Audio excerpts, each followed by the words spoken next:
Hello. Sorry, my gentlemen and ladies, that I am late to my review of Talladega and St. Petersburg, but of course I was wiped out from all the fun that I had at St. Petersburg, and of course I was out in Quaker Steak and Lube having the best of time of my life there, eating arguably one of the most delicious burgers and fries while watching Talladega with my good buddy Alex Hoover. Alright, St. Petersburg wasn't one of the all-time best St. Petersburg races, but it was certainly still fun as fuck watching Jimmie Johnson race, even if he was the caution on 2 occasions. He's still learning. Not every racing legend is bread and butter when it comes to racing transitions. Alright, just look at Sam Horse Jr. and Dario Franchitti. They didn't have much success in NASCAR, so I don't see why people put so much high expectations on Jimmie Johnson. He's still learning. So St. Petersburg was pretty much just a big smackdown by Colton Herta, which I don't really have much to complain about, considering that he had the best car all day, and he's a pretty cool guy to see race. And he's now a career number 4. I'm doing my review, by the way, just so you know. So, that's fine. Just stay cautious about it. You can have it on as background noise, just not overplay my monologue until I'm done. It's all good though. It may have been a big smackdown by Colton Herta, but that's the point. It was showcasing driver talent. And I would rather see talent than artificial manufactured drama at these intermediates that NASCAR has been ever so desperate to milk these last couple of years, to the point where it got tiresome for so many big name legends. Jimmie Johnson doesn't even care whether or not he'll suck in open wheel cars. The point of him going there is so he can have fun and enjoy himself. Besides, his goal to go to NASCAR in the first race was so he could race. He never had a master plan to become the next Jeff Gordon or the next Dale Sr. or the next Richard Petty or the next David Pearson, yada yada yada. I could go on for examples. The point of him is just to enjoy himself. He's all smiles despite him not having the best performance. When you look at him in his closing years in NASCAR, he did not enjoy it at all.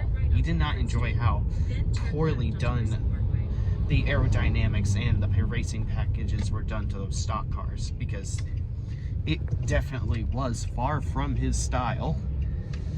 If anything, you guys should be putting high expectations on the guy that finished 5th at St. Petersburg, Scott Dixon, who's only 2 points away from the points lead, tied with our other main man, Will Power. So yeah, with all that said and done, there's a big difference between being a washed-up has-been and just having fun with yourself. Also, can you name me one time where Jimmie Johnson failed to qualify for his races?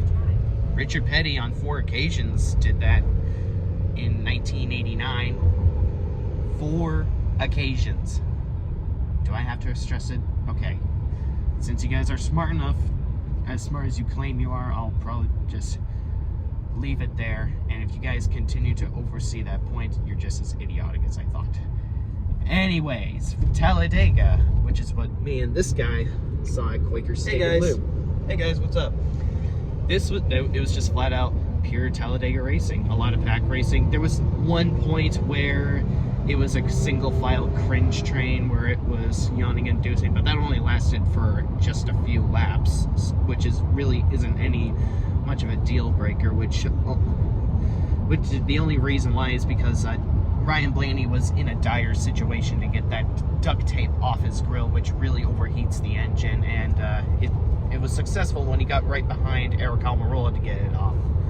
Of course, as expected, Denny Hamlin once again becomes the king of choking.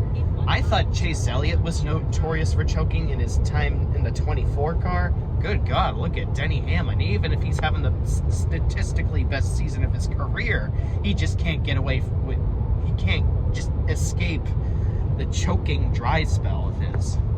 Like, what the hell, Denny? What's going on with you, man? Not even Chase Elliott choked that much in his 24 car days. it has become rather comical at this point, watching it happen. Let me list the inevitables: death, taxes, advancements in technology, access to free porn, and Denny Hamlin choking away victories that he dominated. I do think the win will come pretty soon, but good gravy, Denny Hamlin. You're out of control with the choking. You're setting like all-time records for this. It's a no wonder why you're so memeable and not winning championships. And you even got slapped in the nuts with penalties. 2 penalties, might I add.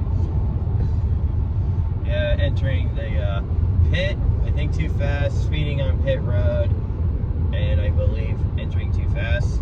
Yeah, sounds about right. And then he, of course, after the fact, he pancaked the wall, which only added insult to his injury. Unfortunately, that, of course, due to stupid damaged vehicle policy, Alex Bowman was sent out of the race. And we didn't even get to see Kyle Larson race on TV because he blew an engine in the single-digit laps. Not a very good day for our Hendrick boys, but we'll definitely take the second for William Byron. And of course, this is just another example of one that got away for Matt DiBenedetto when we were most excited for him. We were so ecstatic seeing a potential first-time winner in the Wood Brothers machine again, like Elliott Sadler 2001, Trevor Bayne 2011, all at the same, well, not all at the same racetrack.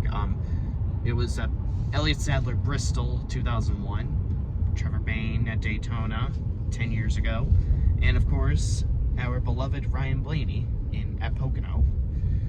And just another one that got away. Yeah. Oh well. DiBenedetto has the mental fortitude to go for race wins. I just don't know how. I don't understand how he continues to fail. I don't know what's going on with the guy, but it's gotta. We thought Chase Elliott was the king of choking. Good God, just look at DiBenedetto, who's even in jeopardy of losing his job too. You have arguably should have won Bristol 2019 in the fall. And then had to deal with a lot of roadblock that said race. Mm-hmm. I don't know what it's going to take for DiBenedetto to finally break through, but good gravy, he just cannot escape any of this at all.